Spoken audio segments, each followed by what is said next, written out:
우리 호선자 선거대 찬양 감사합니다. 주님의 이름으로 승리하는 우리 저와 여러분 됐으면 좋겠습니다. 네, 우리 기도하겠습니다. 하나님 아버지, 나면서부터 소경된 심정입니다. 우리의 삶의 어려움과 고통과 특히 한 번도 경험해 보지 못한 코로나를 통해서 어떻게 우리가 나아가야 될지 그 길이 보이지 않습니다. 빛이 필요합니다. 빛 대신 예수님, 오늘 우리 모든 상동의 성도들에게 예수의 빛을 비춰주셔서 하나님 소망 없고 정말 한 걸음 어떻게 나아갈 줄 모르는 모든 성도들에게 우리 개인의 삶에서, 가정에서, 교회에서 주님의 빛으로 은혜로 한 걸음 뛸 수 있는 용기를 우리에게 허락하여 주시옵소서. 예수님의 이름으로 기도했습니다. 아멘. 저 때문인 것 같아요. 그죠? 죄송합니다. 들리시나요? 네. 여러분에게 한 케이스를 맡겨드립니다. 한번 선택해 보시면, 판결해 보시면 좋겠는데요. 자신이 임신한 것을 알게 된 여인이 있었습니다. 그 여인에게는 이미 8명의 자녀가 있었고요.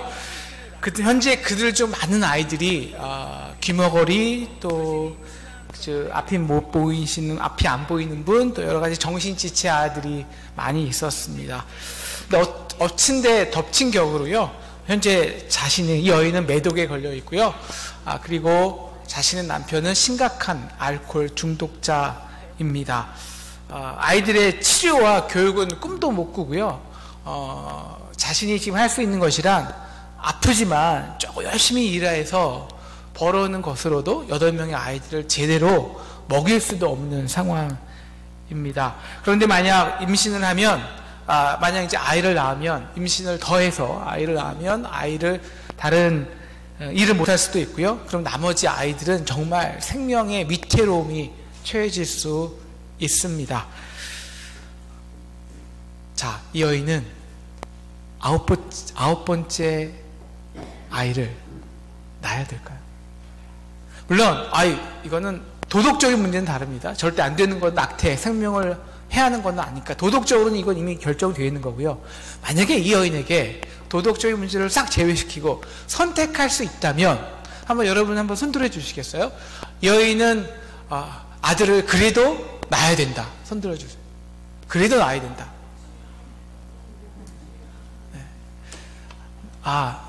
나머지 8명을 위해서 낳으면 안 된다. 일부도 비슷했어요.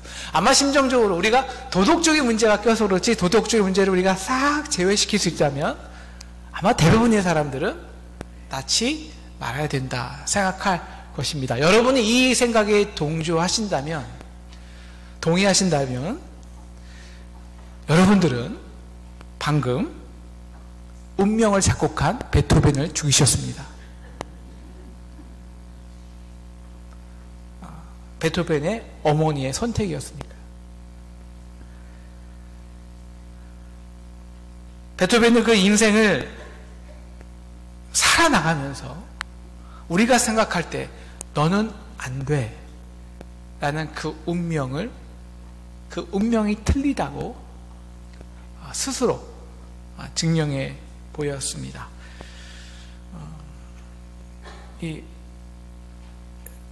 차라리 안 태어났다면 이란 운명적 조건적 생각이 얼마나 무의미한 것인지 증명이 나갔습니다. 여러분, 우리가 베토벤 보러 야, 너 태어나지 마, 그게 나아 라고 한 그 선택한 기준이 무엇일까요? 기준이 철저하게 현재의 상황이죠. 현재의 환경입니다. 특히 현재 더 이상 감당할 수 없는 고통과 어려움이죠. 물론 그리고 그 선택의 원인으로 우리 남편 때문이야 라고 탓을 할 수 있을 것입니다. 근데 베토벤이 그 의사는 80%이 아이는 장애를 가지고 태어날 확률이 있습니다라고 말했겠지만 베토벤이 100% 확률이 있는 건 아니잖아요. 장애자로. 앞일을 누구도 장담할 순 없습니다. 그렇지만 우리 대부분은 이미 현재의 조건 상황만으로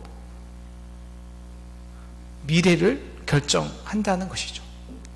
베토벤의 케이스는 이것이 얼마나 잘못됐는지를 우리에게 가르쳐주고 있습니다. 이제 오늘 말씀이 바로 이 질문인데요. 운명주의죠. 오늘 유대인의 제자들이 이렇게 묻습니다. 날 때부터 소경된 자가 있었어요. 날 때부터 소경되었다는 것은 날 가망성이 없다는 것입니다. 볼 가망성이. 그런데 선생님, 이 소경이 소경으로 난 것이 네 잘못입니까? 그 부모입니까? 아니면 그 자신입니까? 여러분, 유대인들은요, 맹인, 이렇게 앞을 잘 못 보시는 분이나 불치병이나 이렇게 심각한 몸에 병이 걸리잖아요. 그러면 그 사람이 어떤 죄가 분명히 있어서 원인이죠. 하나님이 심판한 것으로 생각했습니다. 그래서 모든 병은 사실 그런 의미에서 하나님 앞에 불결한 거예요. 율법적으로도 불결한 겁니다. 그래서 다른 사람하고 같이 있으면 그 부정이 옮겨가서 안 돼요. 그래서 보통 병으로 고통하는 사람들을 보면서도 분명히 안 됐지만 분명히 그 병에는, 그 질병에는, 그 고통에는 그 사람에 대한 과거에 원인이 있을 거야 라고 생각을 합니다.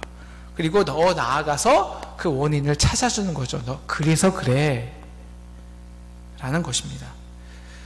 그리고 그래서 이 사람이 소경된 거는 분명히 어떤 죄 때문인데 그 죄가 누구의 죄냐?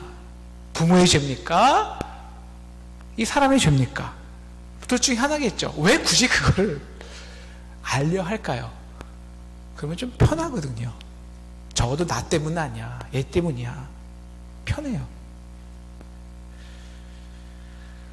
물론 확률은 둘 중에 하나고, 물론 부모의 확률이 많습니다. 부모의 죄 때문일 수가 많아요. 그리고 사실 많은 경우가 그렇습니다. 제가 이제 많은 청년들이나 아이들을 상담하다 보면은 그 아이의 아픔은 죄송하지만 99% 부모 때문입니다. 사실. 그 부모도 사실 그 부모의 부모로부터 건강한 사랑을 받지 못했을 경우 그 질병을 갖고 아이들에게 대하게 되면 아이도 유전적으로 그 아픔을 당하게 됩니다. 그래서 아이랑 우리 자녀들이랑 부모가 사랑한 것을 그대로 사랑하고, 그래서 부모가 실패한 것을 그대로 실패하는 이 유전적인 삶을 살게 될 수밖에 없는데요.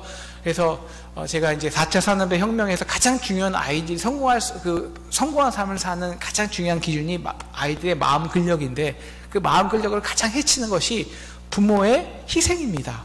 부모의 희생. 어떤 희생이냐면 내가 너를 위해서 이렇게 희생했는데 그것도 안 해? 라는 것이죠. 이것이 아이들을 굉장한 질병을 갖게 합니다. 물론 본인이 죄의 경우도 있죠. 우리가 건강 관리를 잘 못해서 무리한 욕심을 내서 선택을 잘못해서 우리 질병이나 나쁜 이 현재 고난에 처할 수도 있습니다. 그리고 이것이 개인의 병뿐만 아니라 우리 어느 사회에도, 우리 가정에도, 사회에도, 우리 직장 내에서도, 우리 한국 사회에서도, 우리 교회 안에서도 이러한 나면서부터 못 보는, 그러니까 다시 말하면 해결할 수 없는 문제가, 질병이 있습니다. 우리나라에도 지역 구도가 있고요. 정말 우리 가정에 절대 해결할 수 없는 그 원인이 계속 이제 따라가다 보면은, 그리고 우리가 겪은 이 코로나 같은 상황에서도 이게 정말 해결될 수 있을까라는 불치병, 사회적 병폐가 분명히 우리 안에는 있습니다. 그리고 그걸 보면서 우리가 바라보는 심정은 바로 이런 거예요. 맹인입니다. 어떻게 가야 되지? 어디로 가야 되지? 뭐부터 해야 되지? 길이 보이지가 않습니다. 그럴 때 우리는 뭘 하게 되냐? 이거 왜 그런 거야? 라는 생각을 하게 되죠. 물론 그 이유는 인간이 죄 때문입니다. 이건 맞아요. 죄 때문이에요.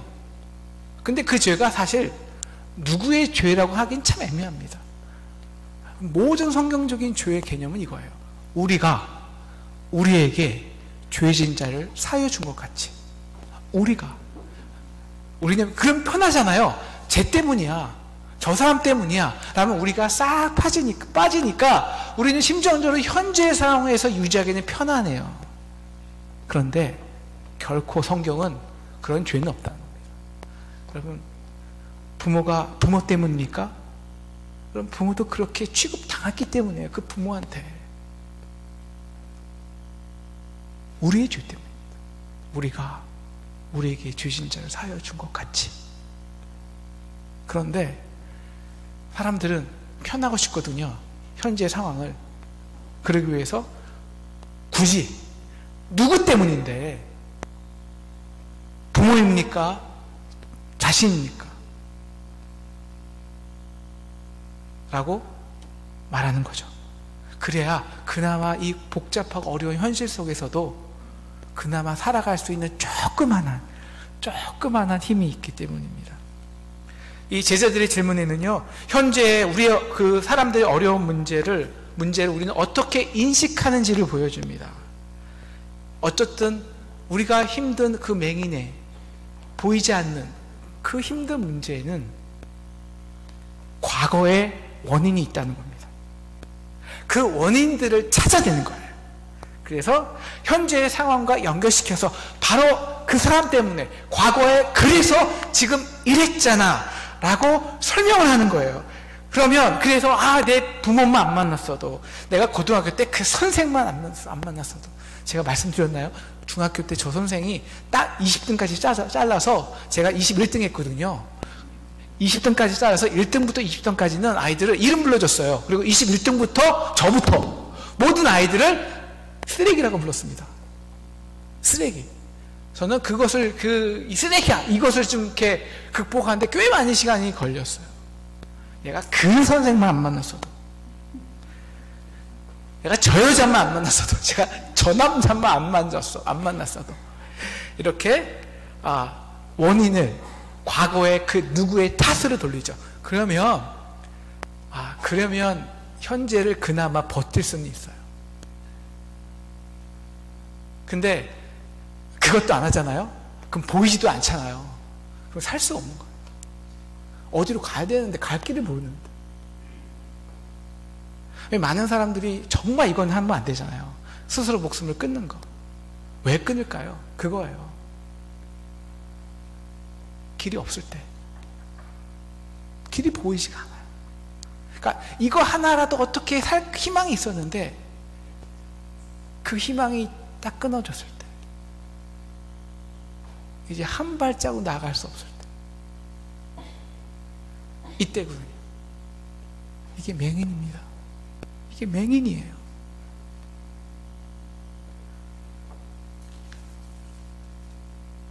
네, 약간은 버틸 수 있어요. 그렇게 과거로 해석해서. 이런 방식으로 과거와 현재를 설명할 수는 있습니다. 그런데 이 방식으로 절대로 할 수 없는 것이 있어요. 뭘까요? 결코 현재의 문제를 해결할 수는 없습니다. 해결할 수는 없어요. 맹인으로 남아 사는 거예요.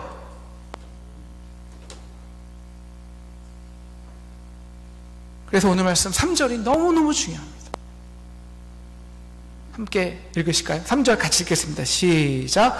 예수께서 대답하시되 이 사람이나 그 부모의 죄로 인한 것이 아니라 그에게서 하나님이 하시는 일을 나타내고자 하심이라. 아멘. 이게 신앙입니다. 신앙은 딱 하나예요. 다른 것을 보는 겁니다. 관점을 다르게 보는 겁니다. 과거가 아니야. 과거에 특별히 누구가 아니야. 그렇게 해서는 현재의 해결이 안 돼. 신앙이란 과거가 아니라 관점을 바꿔주는 거예요. 미래예요. 미래. 근데 그 중요한 미래로 가기 위해서는 누가 이야기를 이끌어가는가? 과거의 그 사람 때문이라고? 그 아이가 이야기를 죽어간다고? 아니야. 하나님이야. 하나님이 앞으로 행하시는 일, 그것을 통해서 행하실 일, 나타내고자 하는 그 방향성, 그 미래가 훨씬 중요해. 그래야 그 미래 속에서 현재가 해결돼 라는 것이 신앙입니다. 관점이 바뀌는 것. 과거를 해석해서 현재에 적용하려고 하는 것이 아니라 미래로 나아가기 위해서 오늘 하나님이 하실 일을 붙들고 볼 수 있는 것. 근데 문제는 그거죠. 문제는 보이지 않아요.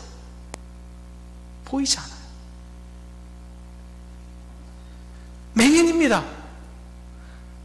나면서부터 본 적이 없습니다.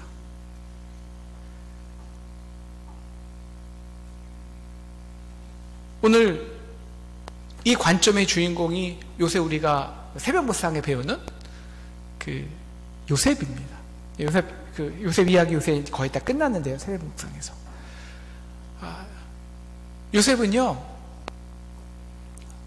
지금 우리의 상황과 여러분의 상황과 똑같습니다. 감옥에 있습니다. 근데 그 감옥은 정치 수용소라 풀려 나올 수가 없어요. 살아서. 어떤 길이 없습니다. 죽음으로 나올 수 있는 것이 요셉이 갇혀있던 감옥이에요. 근데 그게 누구 때문입니까? 남 탓이죠? 아니, 그건 확실합니다. 형 때문입니다. 보디발의 아내 때문입니다. 그런데 마지막에 요셉이 고백하는 게 뭡니까? 그거 과거에 너희가 한 일 아니야. 아니, 그럴 수 있어. 인간 다 죄인이기 때문에. 근데 그게 그렇게 중요하지 않아. 당신들이 나를 팔았다고 한탄하지 마십시오. 이것을 한 것은 하나님이 나를, 많은 사람들을 구원하기 위해서, 다시 말하면 앞으로 나타날 그 하나님의 일을 위해서 당신들보다 나를 먼저 이곳에 보내신 겁니다. 누가? 하나님이 하신 일입니다. 인간의 이야기가 아니라 하나님의 이야기입니다. 여러분, 이것이 신앙입니다. 인간의 이야기를 끝나고 현재로 해석하고 끝나고 남 탓하고 끝나는 게 아니라 어떻게 하면 이것을 하나님이 이야기, 하나님이 주관해서 하나님 풀고 나시가 하겠는가? 이것을 기대할 수 있는 것. 이게 신앙이죠. 우리가 관점을 저와 여러분이 바꾸기를 기도하기를 축원합니다. 여러분의 인생에 있어서 삶에서 보이지 않는 문제가 있습니까? 해결되지 않는 것이 있어요? 우리는 인간입니다. 해석해야 살아요. 그래야 현재를 버틸 수 있습니다. 그래서 항상 과거에서 내가 그 사람 때문에 그 문제만 아니었어도 그렇게 버티며 살아갑니다. 아니요. 관점을 바꾸시기를 축원합니다. 저와 여러분. 그래서 이거 앞으로 하나님이 할 거야. 하나님이 하시는 거야.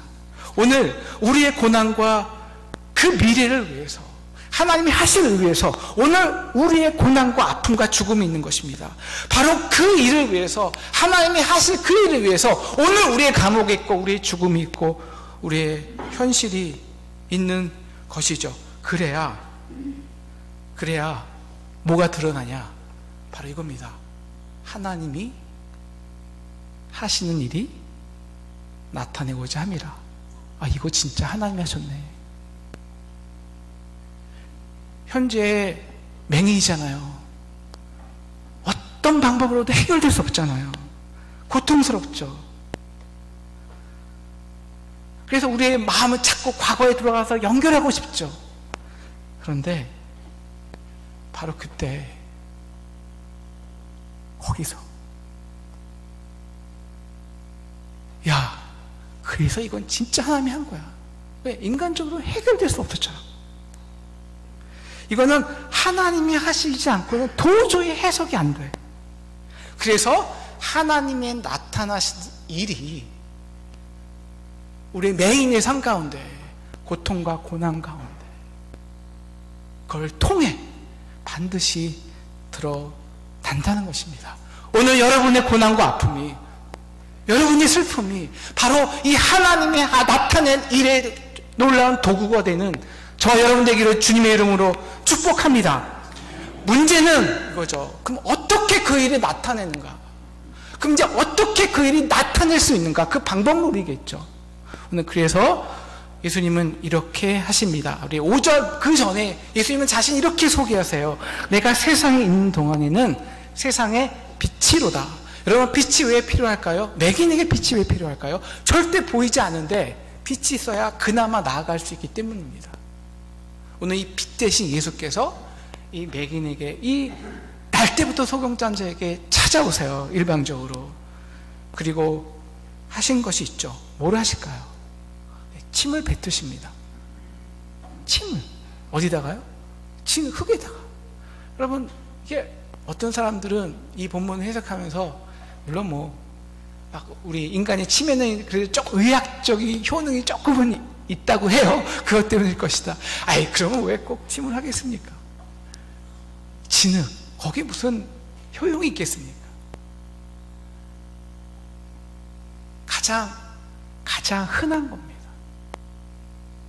가장 흔한 거, 미천한 거. 거기에 무슨 능력이 있어? 그런데 누가 하셨냐? 예수님이 하신 거예요. 왜 그렇게 하셨냐? 만져주시기 위해서, 눈에 발라주시기 위해서. 물론 예수님은 말씀만으로도 고칠 수 있습니다. 그런데 굳이 그 자의 눈에 터치하셨습니다. 이것은 이거예요. 내가 너와 함께 있잖아. 내가 너를 만져주잖아. 이 만지면은요, 그 당시 이 맹인도 어떠한 병든 자도 만지면요, 율법적으로 부정해지는 거예요. 왜? 하나님이 저주받은 자를 함께 있으니까. 만져준 거예요. 빛 대신 예수님이 빛으로서.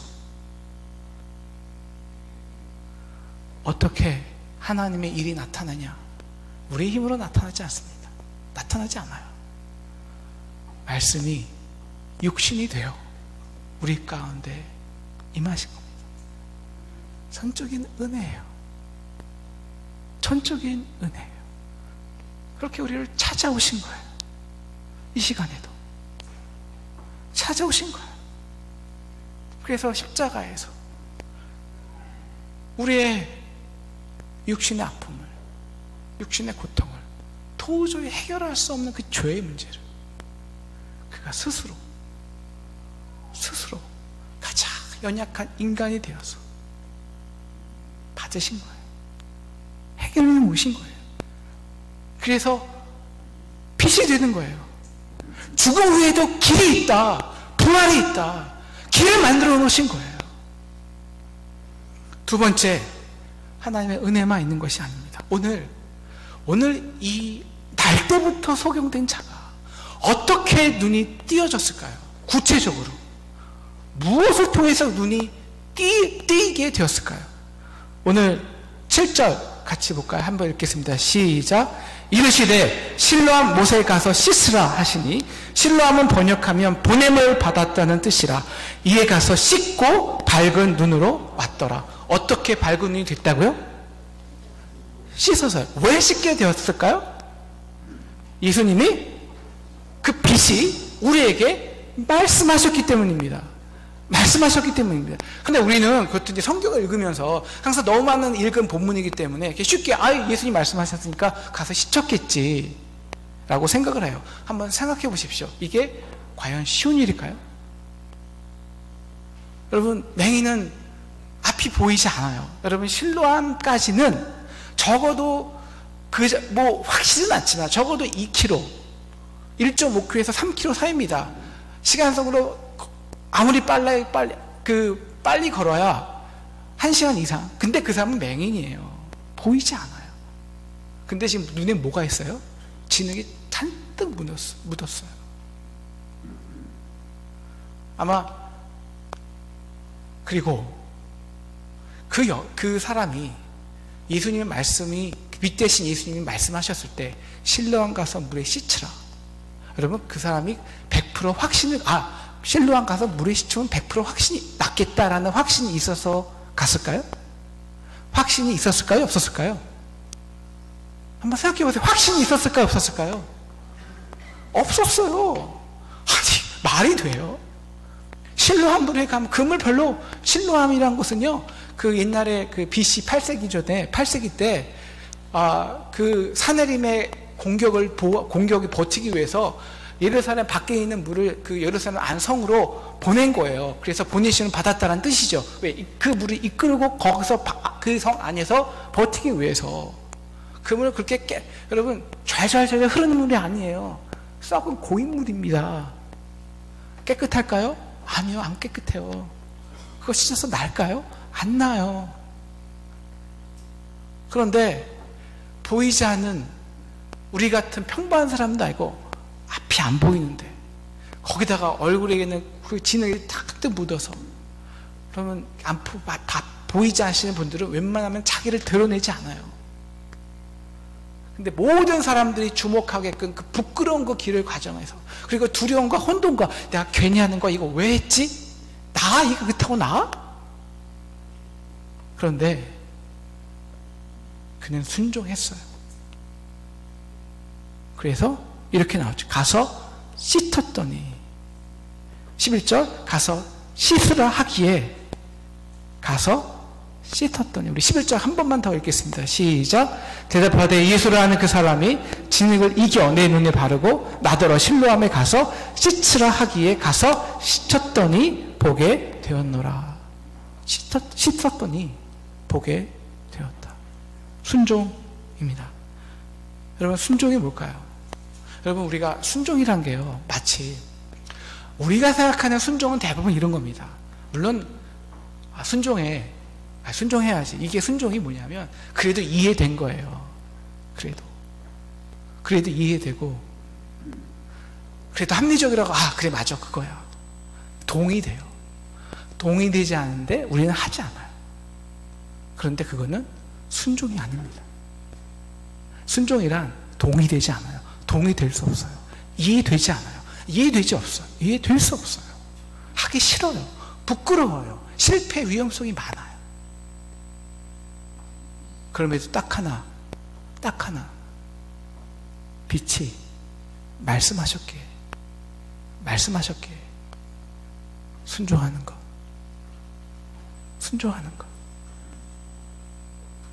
그것이 순종입니다. 그 순종을 통해서 하나님의 일이 나타나는 거예요.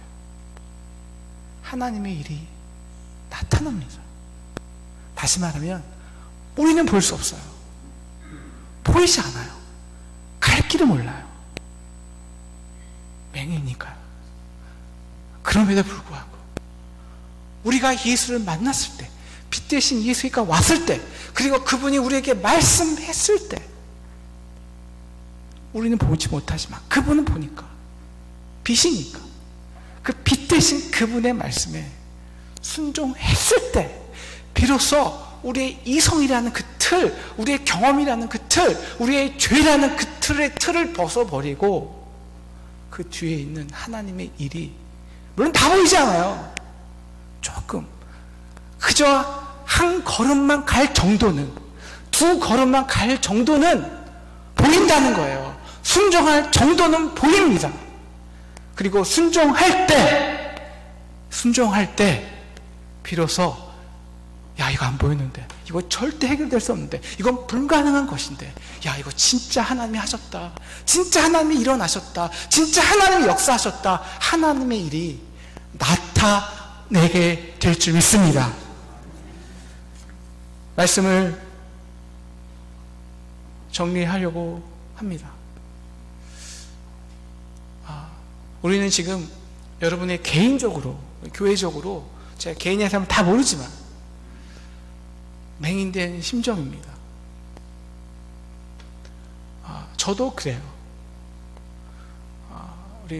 우리 현안이 있잖아요. 상동교회 현안의 문제에 대해서 제가 많이 언급하기 싫지만 제 진정한 마음의 심정은 맹인된 심정입니다. 보이지 않아요. 보이지 않습니다.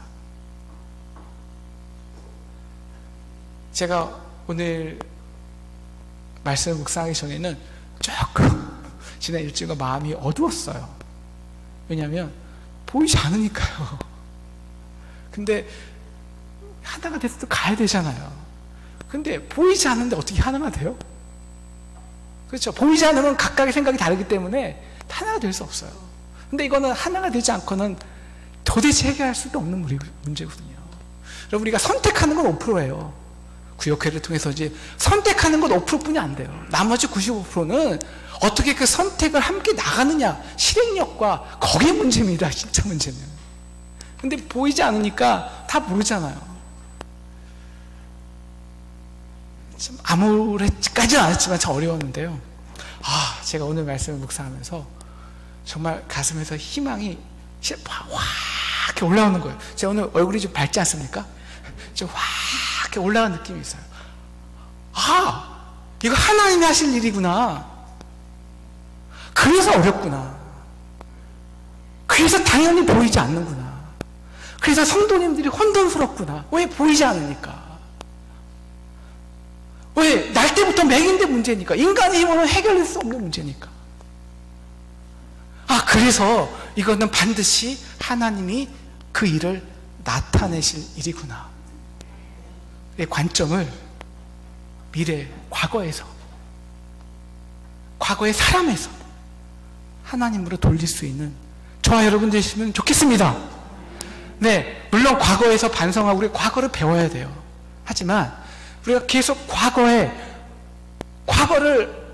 누구로 탓하거나 과거의 문제로 지금 현실을 계속 해석하고 설명해서는 설명은 될 수 있겠다만 우리는 편하겠다만 절대로 해결되지는 않습니다. 물론 배워야 되지만 기도하기는 우리 안에 우리가 정말 날 때부터 소경이라는 심정을 가지고요. 이게 겸손함이잖아요. 여러분, 이 진짜 예수는 이 고난 속에서 만나게 됩니다. 환난과 고통 속에서. 진짜 신앙은요. 여러분 생각해 보세요. 내가 다 보여요. 물론 다 보이지 않겠지만 그래도 이렇게 하고 이렇게 사람 연락하고 이 사람하고 연결해서 이렇게 하면 이게 문제가 해결되겠다. 이게 보이는 거거든요. 보이면 예수님 만날까요? 우리 인간이? 아니요. 그거부터 해요. 우리 인간은 다 그거부터 해요. 그 모든 것이 안 될 때, 방법이 없을 때, 그저 우리는 겸손히 진짜 빛 되신 예수님을 인정하고 바라보는 거예요. 고통 속에 예수를 만나고 빛을 보고 그 빛을 통해서 우리는 현재의 일이 미래의 하나님의 일로 되는 놀라운 은혜와 축복을 경험하는 겁니다. 기도하기는 우리의 관점을 이제 여기서 과거를 설명하려 하지 말고 이미 우리 고난 가운데 오신 예수가 찾아오셔서 그 침을 뱉으시고 진흙을 이겨 우리에게 발라주시는 그 은혜를 말씀과 기도로 체험하는 저와 여러분 되었으면 좋겠습니다. 그래야 갈 수 있죠. 그래야 순종할 수 있죠. 여러분, 순종은 어떻게 합니까? 아무것도 없이 듣는 게 없는데 어떻게 순종을 해요? 들어야 됩니다. 말씀이 찾아오신 말씀을 실로암 못에 가서 씻으라. 물론 그 자체 이해 안 되지만 들어야 됩니다. 그래서 저희가 말씀 묵상하면서 하나님이 저에게 주신 마음이 있어요. 야, 너희가 이걸 기도 없이 하려고 그래? 보이지도 못하면서? 제가 회개했어요. 그래서 정말 기도하는 시간이 필요하다. 온 성도가. 그래서 우리 김기준 형님과 영성국하고 얘기해서요. 내일부터 적어도 2주간 코로나를 통해서 어떻게 될지 모르지만 우리가 금요일 이제 가서 정말 기도하는 시간을 갖자. 참 빛인 예수를 받아들이자. 그리고 말씀을 듣자. 기도하자. 그래서 내일부터 우리 2주간 우리 7시에 모여서 우리 맹인되는 우리의 심정 속에 예수의 참빛을 보는 말씀을 듣고 기도하는 시간을 가져야 합니다. 여러분 동참해 주시고요, 함께 기도해 주시고요, 참여해 주세요. 그리고 가능한 한 끼라도 2주 동안 금식해 주시면서 기도해 주세요. 그리고 우리가 말씀을 들을 때 하나거든요. 다 안 보입니다. 그래도 지금 우리가 선택할 것은 한 발이에요. 한 발 선택하는 거예요. 그리고 나서 또 벌어지고 또 대응하는 거예요. 어디다 한 발을 믿음으로 순종해야 되는지 함께 말씀을 듣고요, 그렇게 믿음으로 나아가서 정말 우리가 상동에서 저는 진짜 1년도 안 있었지만 여러분 20년, 30년, 50년 있었잖아요. 과거의 일로 끝나는 게 아니라 하나님이 이래서 그랬구나, 하나님이 이래서 우리를 힘들게 하셨고, 하나님이 이래서 이 일을 나타내기 위해서 우리를 어렵게 하셨고, 하나님의 일이 나타나는 그 일을 목도하는 저와 여러분 되기를 주님의 이름으로 축원합니다. 기도하겠습니다.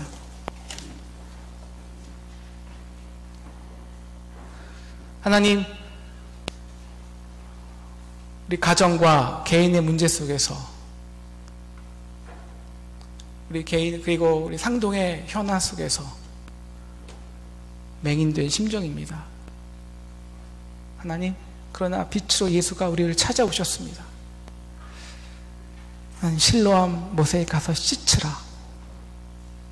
순종하게 도와주십시오.